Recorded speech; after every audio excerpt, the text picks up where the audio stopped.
Olá, alunos, bem-vindos a mais uma aula de matemática, os alunos do sexto ano. Hoje nós vamos trabalhar o menu de conteúdos integrados, ou seja, é uma aula um pouco diferente, né? Um tempo um pouco mais reduzido aquilo que vocês estão acostumados no dia a dia, e nós vamos falar sobre gráficos. Então, eu vou colocar para vocês, e até para os professores, porque vocês farão algumas atividades junto com os professores de vocês, qual é a habilidade que nós vamos trabalhar nessa nossa aula. Então, nós estamos fazendo uma aula sobre o menu de conteúdos integrados. A habilidade é EF06MA32, interpretar e resolver situações que envolvam dados de pesquisas sobre contextos ambientais, sustentabilidade, trânsito, consumo responsável, entre outros, apresentados pela mídia em tabelas e em diferentes tipos de gráficos, e redigir textos escritos com o objetivo de sintetizar conclusões. Objetos de conhecimento: leitura e interpretação de tabelas e gráficos, de colunas ou barras simples, ou também múltiplas, referentes a variáveis categóricas e variáveis numéricas.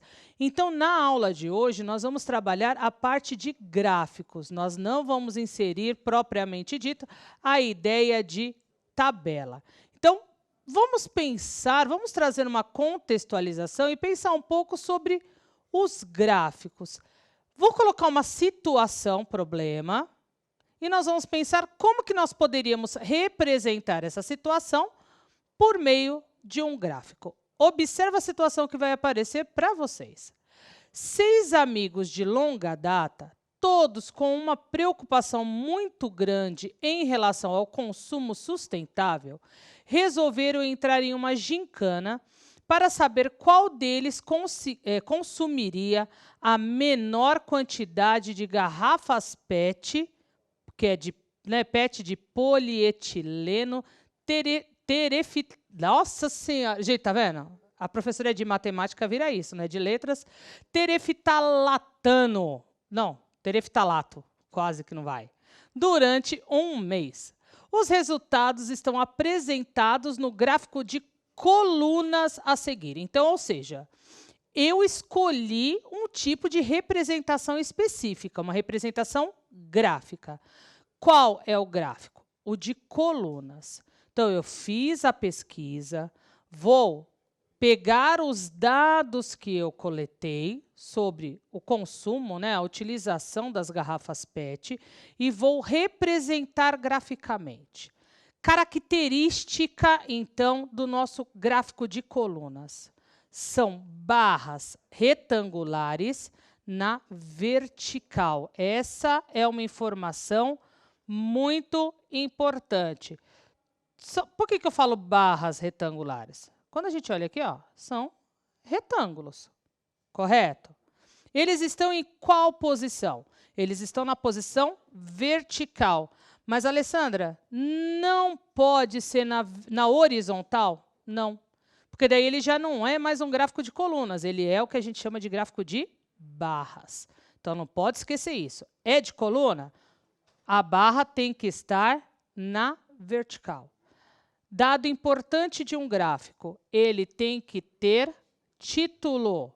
Ou seja, quem pegar esse gráfico para ler, ele tem que saber do que se trata. Então, qual que é o título do nosso gráfico que vai aparecer para vocês? Consumo de garrafas do tipo PET em novembro de 2020. Ele precisa ter fonte. Eu preciso colocar de onde eu tirei esses dados. Nesse caso, foram inventados por mim. Então, são dados fictícios, eles não existem. Essa pesquisa, literalmente, não foi feita. Então, esses são alguns elementos importantes para esse contexto.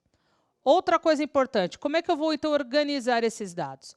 Observem que aqui, ó, no eixo horizontal, aqui embaixo, eu coloquei o nome das pessoas entrevistadas. Então, eu entrevistei o João, que é o primeiro, entrevistei o Rafa, o Tião, o Zeca, o Paulo e o Roque.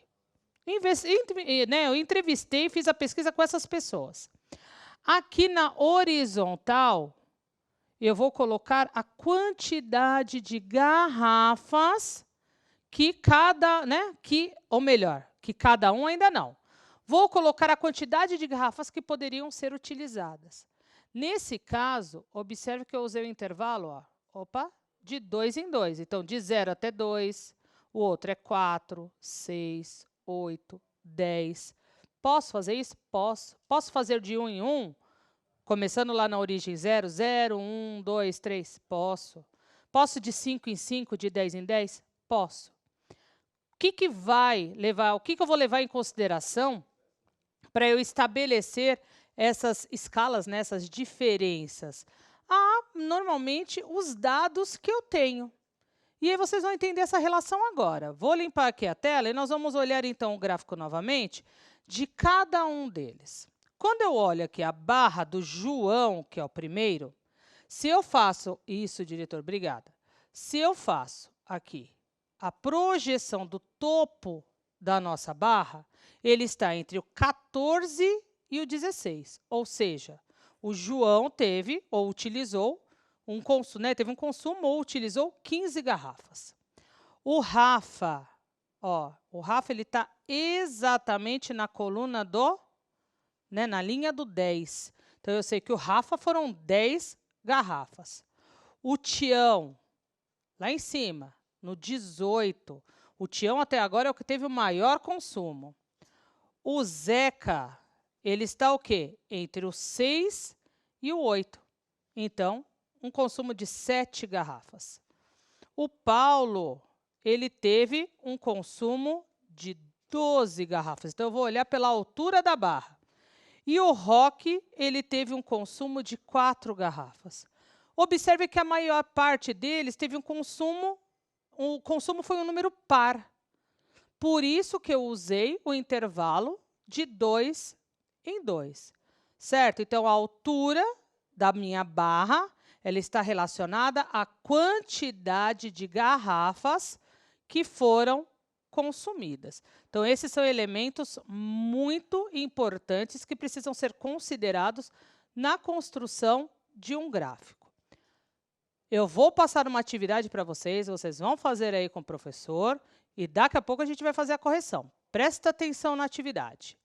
Com base nos dados apresentados pelo gráfico, responda às questões, que é o gráfico das garrafas. A. Quem venceu a gincana contra o plástico? B. Entre os amigos, qual deles foi o maior consumidor de garrafas PET? C. Qual foi a média de consumo de garrafas PET entre os amigos no período considerado? Respondam aí com o professor de vocês.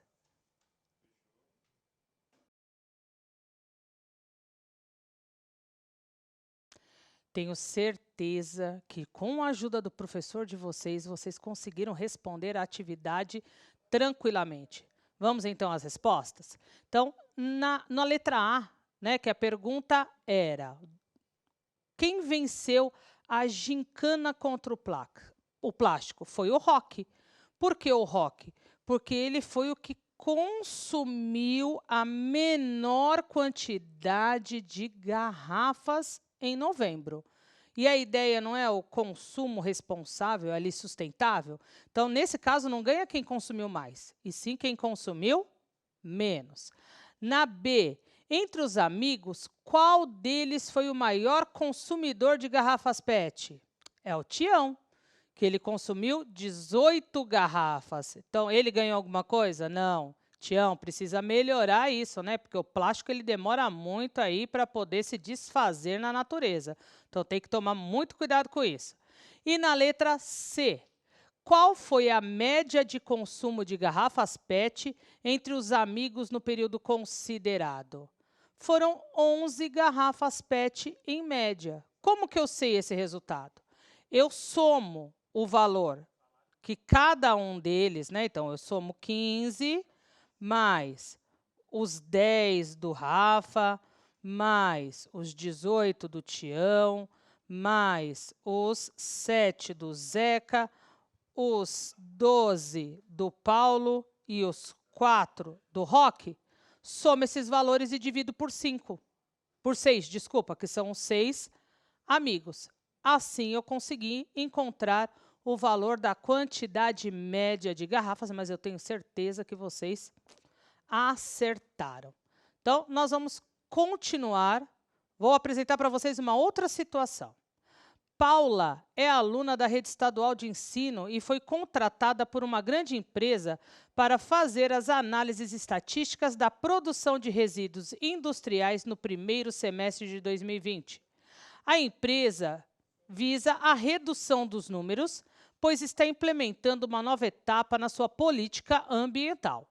Ao fazer a coleta de dados e organizá-los em um gráfico de barras, agora não é mais coluna, Paula se deparou com o gráfico a seguir. Então, característica do gráfico. Observem que as barras elas não estão mais na horizontal. Elas estão agora como? Na vertical. Certo? Então, essa é a característica do gráfico de barras. Os outros elementos são os mesmos. Eu preciso de um título, produção de resíduos na indústria X, porque é uma indústria qualquer, em toneladas, no primeiro semestre de 2020. Eu preciso da fonte, de onde que esses dados foram retirados, fictícios, porque eu que criei, correto?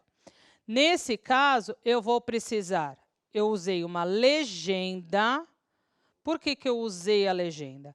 Cada barra, observe que eu coloquei uma cor diferente, verde, azul, amarelo, cinza, laranja e um tom de azul mais claro. Só que se eu não usar, como eu não coloquei nenhuma informação aqui no meu eixo vertical, eu preciso de uma legenda, onde eu vou identificar cada cor corresponde a quê. Então, eu sei que verde, de acordo com a minha legenda, é janeiro. O azul, mais escuro, fevereiro. O amarelo é março, o cinza, abril, laranja, maio e o azul mais claro é junho. Então, se eu não usei um dos eixos, seja o vertical ou seja o horizontal, eu preciso colocar a minha legenda. E o que eu coloquei aqui no meu eixo horizontal, que é o caso, né? Por que o horizontal? Porque o gráfico é de barras. A altura, o que seria a altura referente ao gráfico de colunas, agora é o comprimento da barra no gráfico de barras. Então, ele é a quantidade em toneladas dos resíduos. E observe que eu usei o intervalo de 5 em 5. 5, 10, 15, 20. Por quê? Porque os meus dados estão próximos dos múltiplos de 5. Então, eu sei que em janeiro foram 37 toneladas. Em fevereiro, 30 toneladas. Março, 25 toneladas. Abril, 40 toneladas. Maio, 29 toneladas. E junho, 37 toneladas. A forma de leitura agora é na horizontal das quantidades.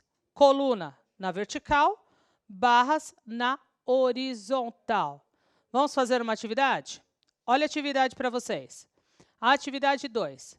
Agora, analise o gráfico e responda o gráfico sobre os resíduos. A. Em que mês houve a maior produção de resíduos industriais? B. Em que mês houve a menor produção de resíduos industriais? C. Quantas toneladas de resíduos foram produzidas no primeiro trimestre? D. Quantas toneladas de resíduos foram produzidas em todo o semestre? E. Qual foi a média da produção de resíduos durante os 6 primeiros meses do ano? E aí, a F, depois a gente conversa sobre ela. A gente já volta e eu tenho certeza que vocês vão acertar com a ajuda do professor de vocês.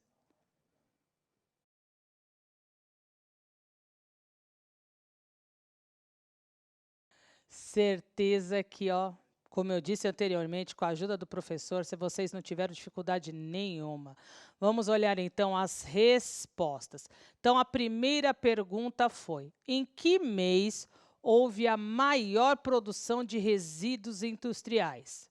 O mês de abril foi a que teve a maior produção de resíduos. Na B, ele queria saber a menor produção, que foi no mês de março. No primeiro trimestre de 2020, ou seja, nos primeiros ali 3 meses, nós tivemos 92 toneladas de resíduos produzidos. Já para a pergunta D, nós tivemos 198 toneladas de resíduos no primeiro semestre, ou seja, nos primeiros 6 meses. E na E, a média da produção de resíduos foi de 33 toneladas. Aí vocês vão falar, mas Alessandra, essa F, resposta pessoal, por quê? É aonde eu vou colocar lá para vocês e vai ficar para vocês fazerem e continuarem com os professores de vocês. Estou sugerindo, então, que vocês façam uma pesquisa do quanto de resíduos industriais e ou lixo são descartados em locais inapropriados. Pode colocar para eles a pergunta, por gentileza. Então, ó, façam uma pesquisa do quanto de resíduos industriais e ou lixo são descartados em locais inapropriados. No caso do lixo doméstico, muitas vezes nas ruas, indo parar em córregos e rios, ocasionando com frequência enchentes em época de chuva. Façam a pesquisa, construam os gráficos de vocês e conversem com os professores sobre a representação gráfica e, mais, o que esse gráfico mostrou para vocês? Até que ponto está tendo um consumo responsável desse lixo e armazenamento, né? Estão jogando os lixos no local correto ou não? Bom final de aula para vocês e até uma próxima.